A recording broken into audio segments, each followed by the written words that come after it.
It's Larry O'Connor with Patrice Onwuka. Good morning, Patrice. Good morning. Happy Friday. Yeah, and it's a happy Friday indeed for those men and women who have been struggling with an outdated, antiquated air traffic control system. That's Being right. an air Yes. traffic controller is an incredibly stressful and critical job, and Lord knows the men and women have been suffering with 5.25-inch floppy disks, and as we just saw in Newark Airport, a radar system just going out while planes are landing and taking off. It's a harrowing thing.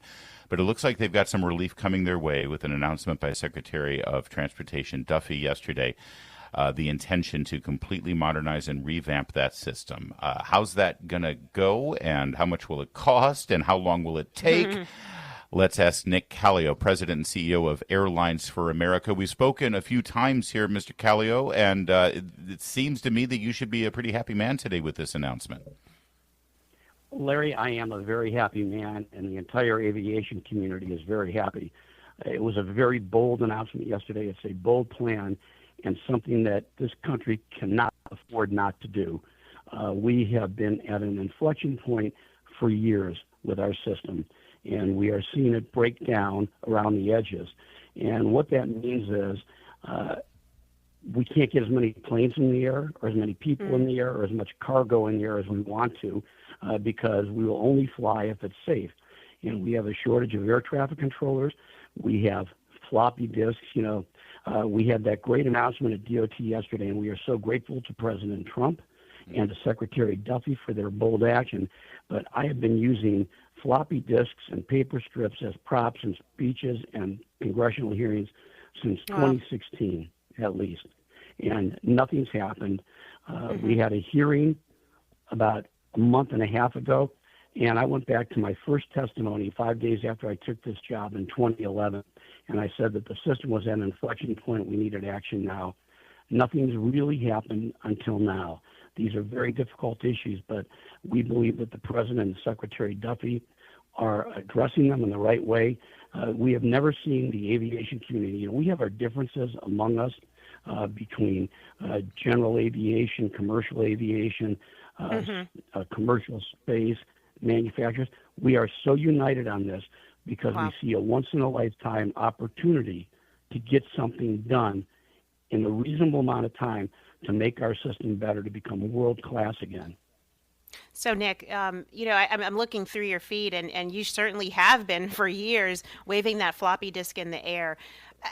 What has the response been from previous administrations, both Republican and Democratic, to the issues that you've raised? Because these near misses are not new. The shortages in staffing are not new. But this is the first administration to really take them seriously. But what was the response in the past, and why didn't anyone take any action then? The response was, and I mean this clinically and not critically, business as usual. And right now, like I said, we are in an inflection point, and we need really bold action. So things were tried to be done through the normal process.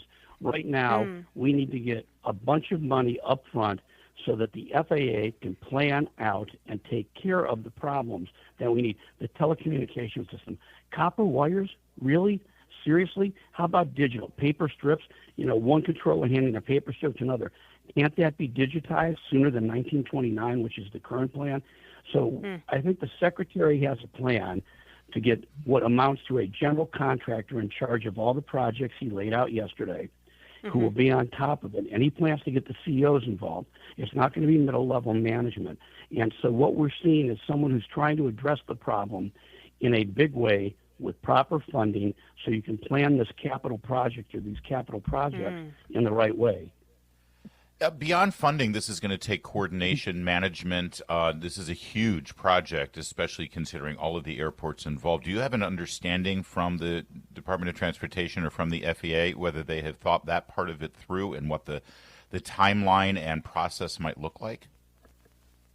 Yeah, they're trying to get this done in 3 years, and they have thought it through. They are talking. They can't let the contracts out until they get the funding from Congress. And this is very much a funding partnership with Congress. And I have to say, if I can digress for just a second, Congress has provided the money to the FAA in the past, billions of dollars. However, 92% of the money that's been authorized and appropriated has had to go to fix to piece and patch the current system. They can't even fix the current. They're buying parts on eBay to get fix the current system. Yeah, it is insane, and that's why I say we cannot not afford to do it. So, but they have thought it through. They've got a plan to how to manage the process to make sure that this happens for the first time ever. That said, I just want to reiterate the president did call in during the press conference. Secretary Duffy put him on the speaker, and he did reiterate, listen, this is a disaster. It needs to be fixed. But even given all of the roadblocks, all of the nightmare, the copper wiring of the 5 1/4-inch floppy disks and having to get parts on eBay, the men and women of air traffic control have actually been able to maintain an incredible safety record. It's not dangerous to fly. It just needs to be better, I guess, is the message. I just want to make sure that we reiterate that. Yeah, to put it in context, the air traffic controllers, along with the pilots, have been sterling. They do such a great job, but the fact of the matter is they're woefully understaffed. They're working overtime. It's a very stressful job, and we need. Part of this plan is to get more air traffic controllers. We're 3,000 short. And this administration is addressing it in the proper way. They're doing a whole variety of things to get it done, trying to extend the retirement age with the agreement with the air traffic controllers. But the air traffic controllers should have modern-day equipment to work with. They shouldn't be working with 1960s equipment, and that's what they are. Yeah. Right across the stage at this press conference yesterday, the visual was stunning. The unfortunate part of it is those floppy disks, those paper strips, the other equipment that was on the stage yesterday, is still in use. It's almost criminal. So we shouldn't rely on our air traffic controllers to make do with that kind of equipment. They ought to have the most modern equipment, the best equipment, and give us the best air traffic control system in the world. And people keep saying, you sound excited when you talk about this. We are me and all of my colleagues across the aviation community, we are excited. Nobody's taken this kind of action. And, the president did call in. He knows his stuff. If you listen to what he said, he's down to details. And it's going to take the president, it's going to take Secretary Duffy, and all of us in the aviation community working with the Congress to keep the sense of urgency.